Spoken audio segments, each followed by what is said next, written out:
ഇന്ന് തന്നെ ഡൗൺലോഡ് ചെയ്യൂ. കാണൂ നിങ്ങളുടെ ഫേവറേറ്റ് ഷോസ്. അലഞ്ഞതല്ലേ, ബുദ്ധിയും ബോധവും ഇല്ലാതെ ഒരുപാട് അലഞ്ഞതല്ലേ.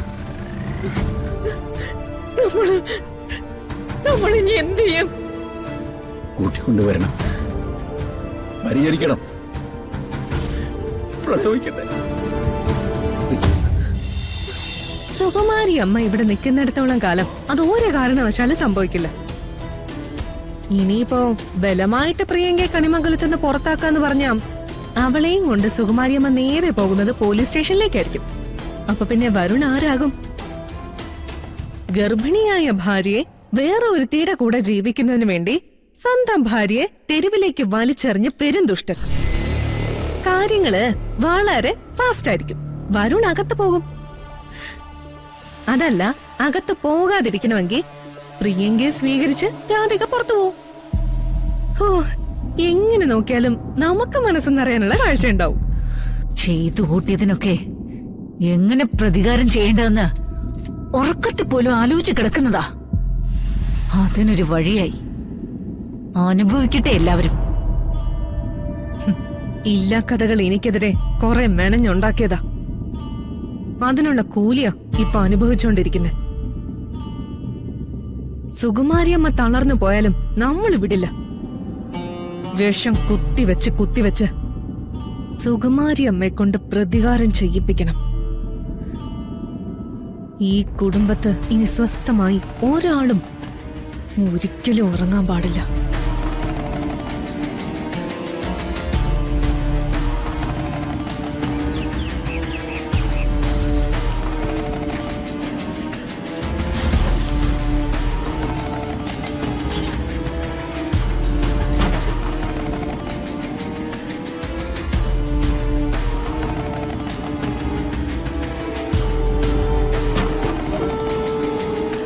യശോദേ,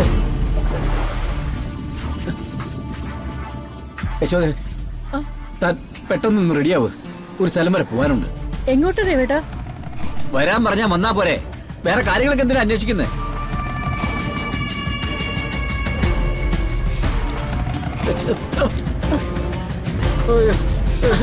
ദേവേട്ടാ, അയ്യോ ദേവേട്ടാ, എന്ത് പറ്റി? എന്തെങ്കിലും പറ്റിയോ ദേവേട്ടാ? എന്താ പറ്റിയേ? എങ്ങോട്ടാ പോണെന്ന് പറഞ്ഞത്? എന്താ വല്ലാണ്ടിരിക്കണേ?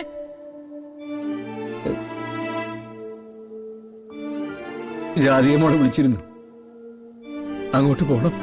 അവിടെ എന്താ? അവിടെ വിശേഷമുണ്ട്, പോകേണ്ട വിശേഷമുണ്ട്. ദേവേട്ടാ, എന്താ കാര്യമെന്ന് ചോദിച്ചില്ലേ? പ്രിയങ്കമോള് അവൾക്ക് എന്താ? അവൾക്ക് വിശേഷമുണ്ട്. അവള് ഗർഭിണിയാ. അയ്യോ ഈശ്വരാ.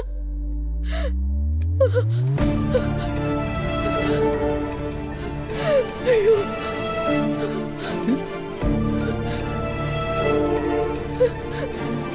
ദേവേട്ടാ, എന്താ ദേവേട്ടാ പറഞ്ഞേ? എന്താ പറഞ്ഞേന്ന്? തൊട്ടില് വാങ്ങുന്ന കാര്യം അമ്മ വെറുതെ പറഞ്ഞതല്ല. അതിന്റെ കാരണം ഇതാ. അയ്യോ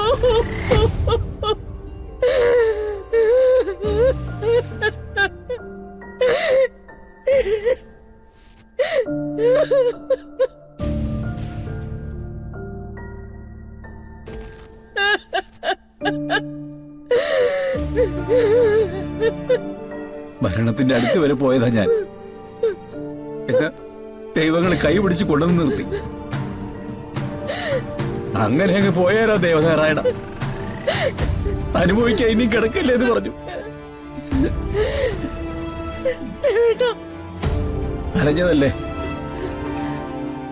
ബുദ്ധിയും ബോധവും ഇല്ലാതെ ഒരുപാട് അലഞ്ഞതല്ലേ. നമ്മളിനി എന്ത് ചെയ്യും? കൂട്ടിക്കൊണ്ടുവരണം, പരിചരിക്കണം, പ്രസവിക്കട്ടെ.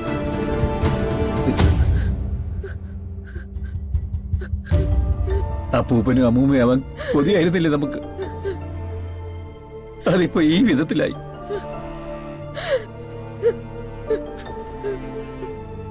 എന്ത് ദുരന്തം താങ്ങാൻ നമ്മുടെ തലയ്ക്ക് ശേഷിയുണ്ടല്ലോ. പിന്നെന്തിനാ ആ കുടുംബക്കാരെ ബുദ്ധിമുട്ടിക്കുന്നത്? പോകണം, പോയി കൂട്ടിക്കൊണ്ടുവരണം.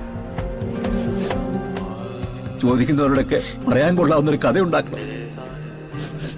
പിടിച്ചു നിൽക്കണ്ടേ? പിടിച്ചു നിന്നല്ലേ പറ്റും.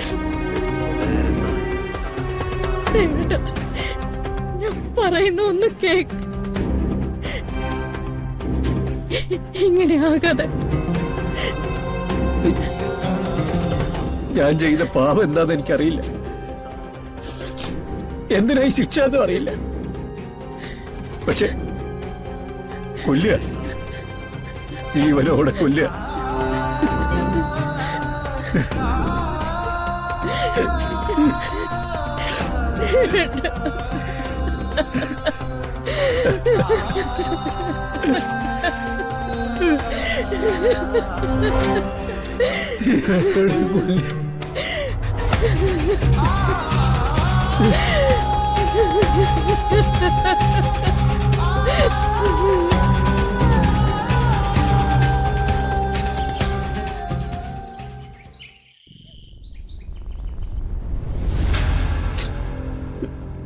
മുത്തശ്ശി, മിക്കവാറും അവരിപ്പോ അച്ഛനെയും അമ്മയും വിളിക്കും.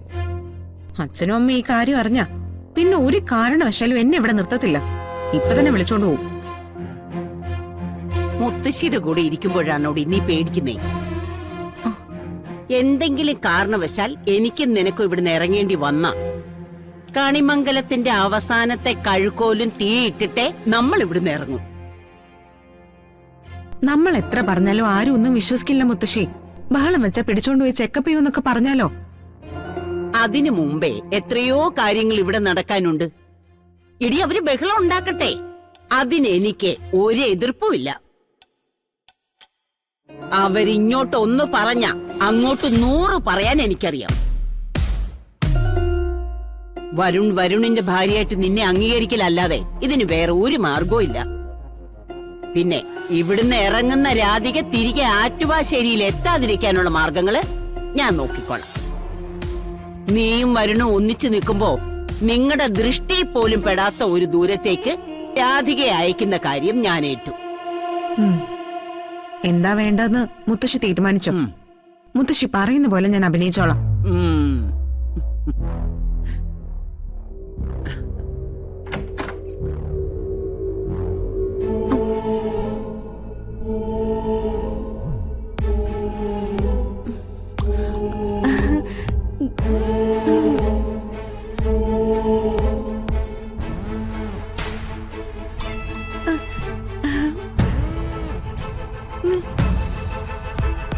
ഓ, എന്താ ഇവളെ ചോദ്യം ചെയ്യാൻ വേണ്ടി ഇവിടെയുള്ളവരെ പറഞ്ഞു വിട്ടതാണോ നിങ്ങളെ?